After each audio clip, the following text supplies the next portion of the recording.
Hey, what's up, y'all? Welcome to Brews and Reviews. It's Knowledge, and today I'm reviewing Eminem's new album, Music to Be Murdered by Side B, the sequel, the prequel, the deluxe version, and I am sipping on an Elysian Space Dust IPA. That is an 8.2% IPA coming in from Seattle, Washington. Let's get into it.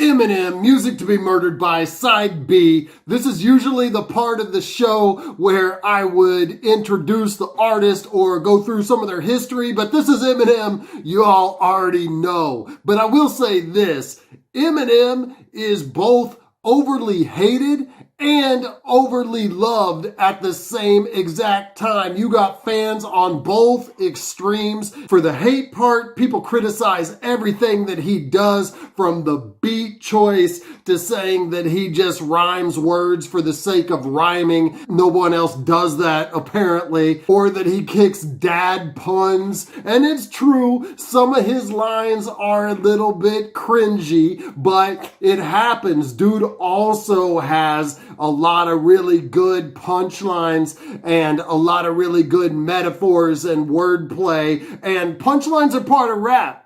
I hear other people doing the same kind of lines that no one criticizes them for. In fact, people respect it. So I don't know what you want from Eminem. He throws out punchlines like they're nothing. Some of them are gonna miss. And as far as hating on the quality of the album or his releases, y'all need to let it go. We're not gonna get another Marshall Mathers LP. Can we lower the expectations for Eminem? We are never gonna get it. Can we respect it for what it is? Yeah, some of the songs suck. Some of the songs are worth nothing. I get it. But don't let that distract from the actual songs that are good. Godzilla was fire and belongs in the best tracks of his catalog.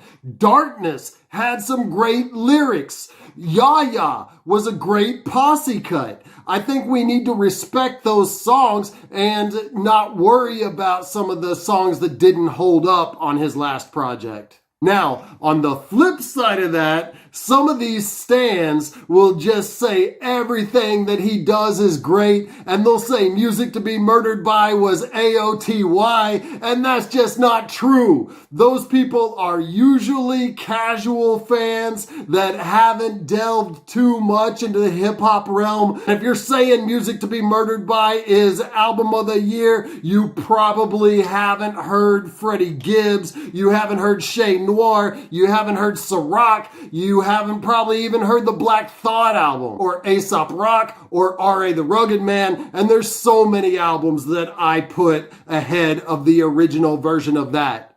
But, again, Godzilla will be on my top 50 tracks of the year. For sure. But can we go in with the expectation that M is a seasoned vet of the game, whose early albums are milestones in the genre of hip hop, and who is still capable of displaying great flows, kicking good lyrics, and kicking great one-liners, while also, at the same time, dropping a lot of skippable tracks? That's the expectation that we need to have going into this, and if you have that, it'll make it a much more enjoyable listen. I don't know if any of these other deluxe versions we got this year had 16 tracks, so he's given us everything, complete with a new Alfred Hitchcock intro. Black Magic starts with a Skylar Grey ominous chorus, and that's a style that usually works for Eminem. And this is a nice catchy track to kick it off, featuring a self-produced beat, featuring rapid and multiple kick drum and bass. Lyrically, he operates in familiar territory here, first telling us how much he loves this girl, but then murdering her by the end of the track.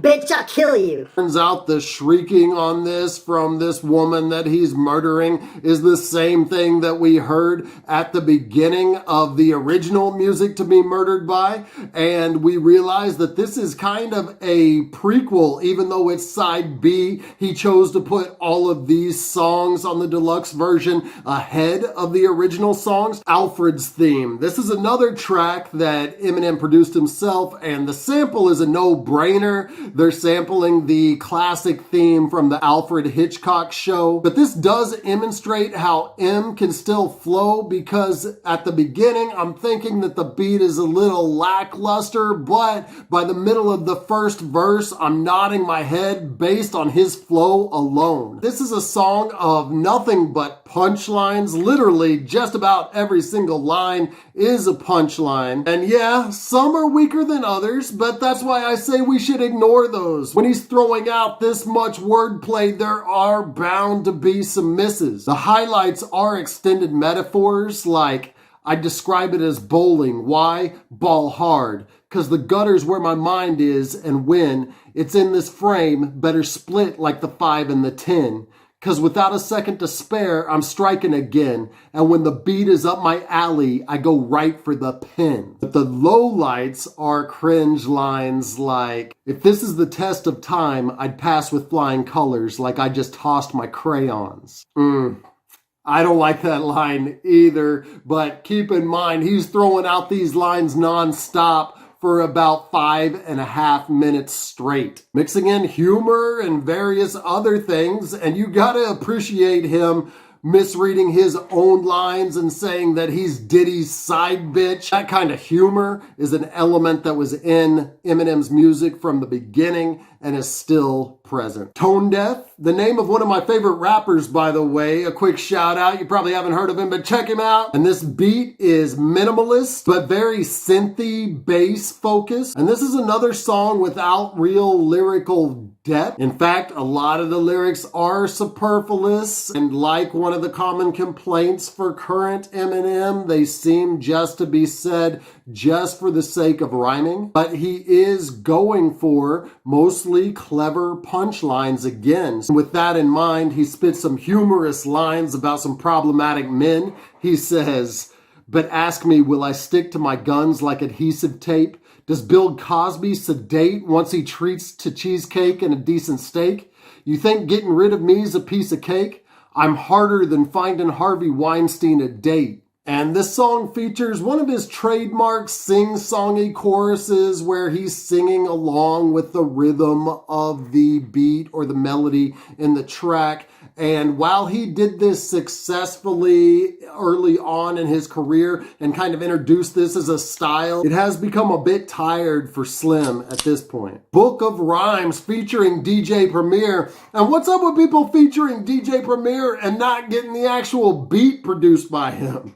We do have scratches here, which I'll take over nothing. Any primo's better than no primo at all. On the chorus, M says that he's emptying out his book of rhymes, borrowing the concept from Nas, who also had a song called Book of Rhymes with the same kind of thing. There's a really nice beat switch and mellow production featuring some keys for the last verse. He's really going at some adversaries, but it's not pointed and direct enough as it could be. He's mostly going after people that comment about him on the internet. And I want to see Eminem in a real beef again. I think that would inspire him. I think he'd go at it. And you know what? I think he'd win too, no matter who it is. Not these softer type of beats where he's throwing out lines at MGK or Tyler. I think he could eat a rapper up like he did with Benzino back in the day. Favorite Bitch featuring Ty Dolla $ign, and M does here what he does best. He creates some controversy with his lines. He says,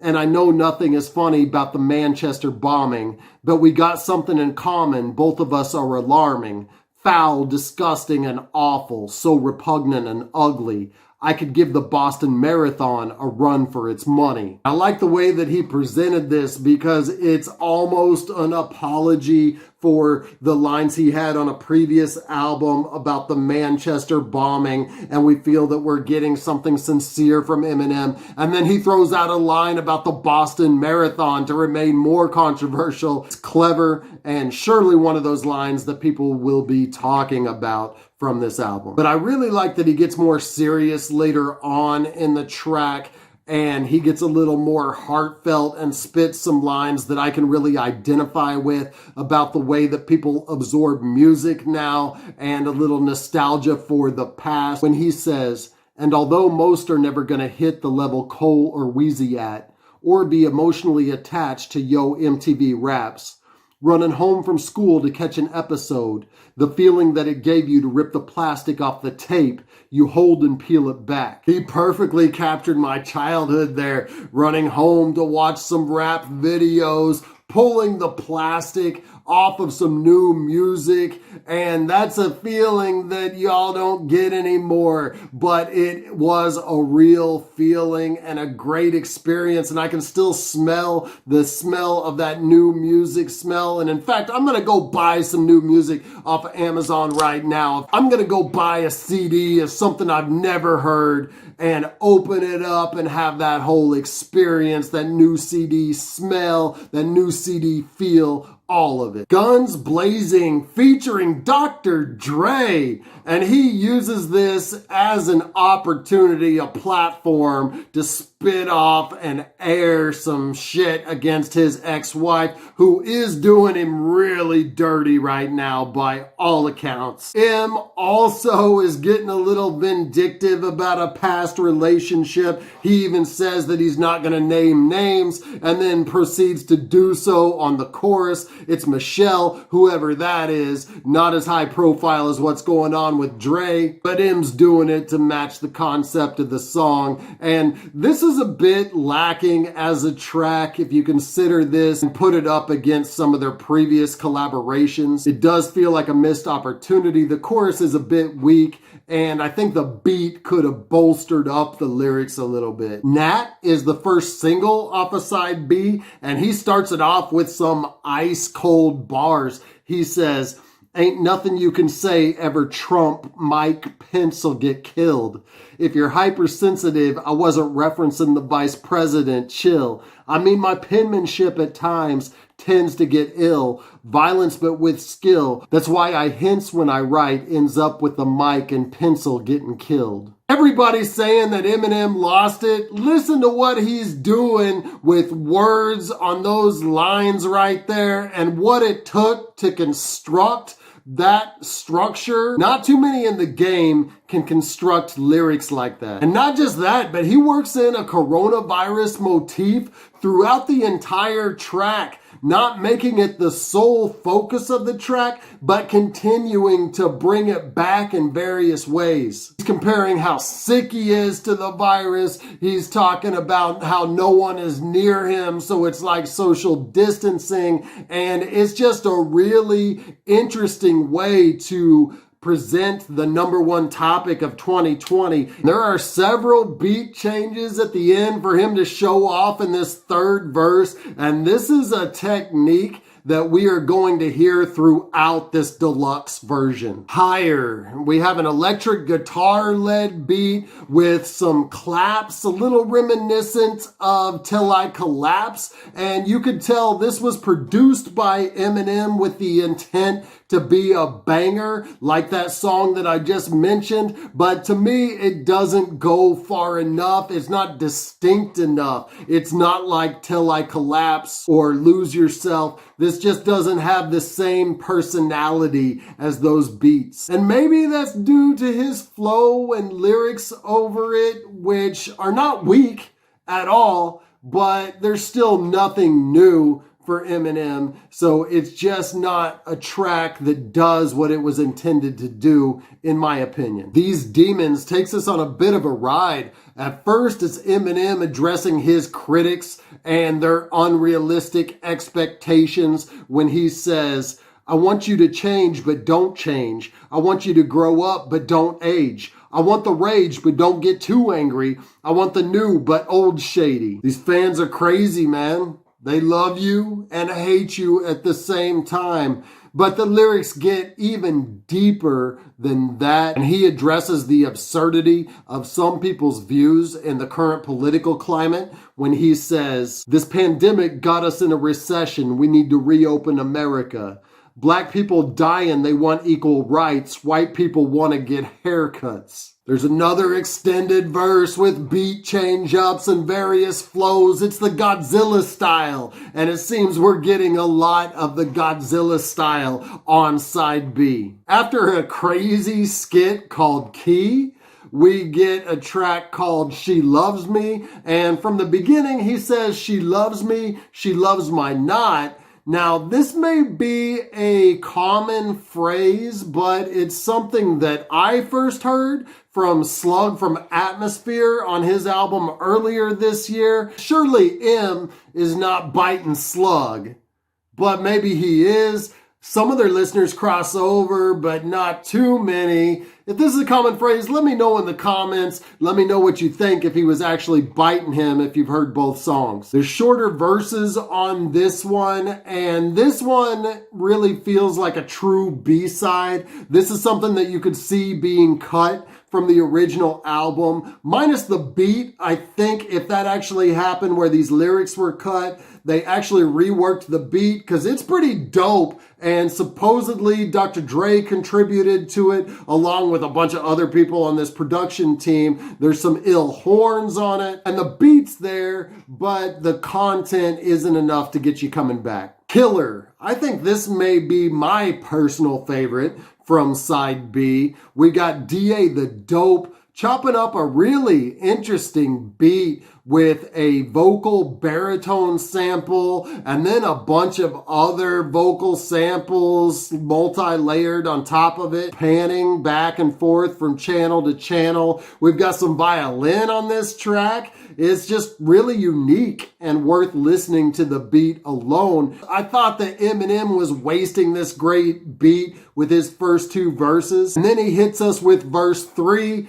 And first off, respect to Eminem for keeping the 3-verse format. That's not something that we hear too much anymore. Most MCs are just satisfied with 2 minutes. The attention spans of listeners are so low, they can only handle 2 verses. But the 3-verse format is really what it's about in hip hop, and Eminem is retaining that through all of these tracks. But not just retaining the 3rd verse, his skill is also in creating that variety of flow throughout a long extended verse, which is what he does right here, making this song a highlight of the deluxe version. Zeus. I like this piano loop and the toned down, slowed down beat that allows him to get a little more introspective on the track, kicking some really real lyrics. First off, apologizing to Rhianna for some lines he had about her and Chris Brown on a previous track, to cautioning Drake that one day his fans will turn on him just like they did on Slim, to calling out police brutality with some of the more high-profile names that have been murdered by police, and even addressing some personal issues that he has with Snoop for some things that he said. And M says, and as far as squashing beef, I'm used to people knocking me, but just not in my camp. I'm diplomatic because I'm trying to be. Last thing I need is Snoop dogging me. Man, dog, you was like a damn god to me. Nah, not really. I had dog backwards. And when he says this in the context of the song, it's not even like a joke or a diss. It's something that seems like M was really hurt by these things that Snoop had to say about him. And he feels like he was betrayed, or he had the dog backwards. Discombobulated. He screams accents right from the beginning of the song, and that makes me a little bit nervous because this was the first criticism that popped up about Eminem when we started realizing that the dude wasn't going to keep making classic albums forever. And that's when he made Encore and he started doing too many accents. And that was the first thing that we said about him way before y'all said that he rhymes words just for the sake of rhyming. And somewhere in the middle there, the criticism was that he yells his raps too much. So he's had various different periods of criticism throughout his career, but this was the first one, was these damn accents. I remember when M fell off the first time, it was Encore. But that being said, he's not abusing the accents on this track, and I actually like it. It sounds like some early Eminem. In a good lyric, he even stops to explain his line. He says, "Now I got the juice, wouldn't beef if I was you. Like au jus, but beef if like I was you, but like fuck you. Would we expect him to end an album any other way? So we got some Eminem to round out 2020. Most of these tracks are not going to end up on his best tracks of all time playlist, but they are enjoyable due to all the punchlines to catch, the flow variety, particularly the work that he puts in on his third verses, and a couple verses that actually have some real meaningful lyrics. At times, Side B does feel a little generic, but the rhymes are not mostly phoned in at all. I give this an 8 out of a 12 pack. This is, of course, nowhere near the Marshall Mathers LP. You shouldn't expect it to be. If you're going in with that expectation, you've got the wrong expectation. But at the same time, it's nowhere near Revival. This is a solid listen from one of the best to ever do it. Thank you for watching my review of Eminem's Music to Be Murdered by Side B, the deluxe version. If you liked this, go ahead and hit like now and subscribe to my channel with this link that's popping up. I drop hip-hop and hops related content consistently, so until I see you next time, keep buzzing.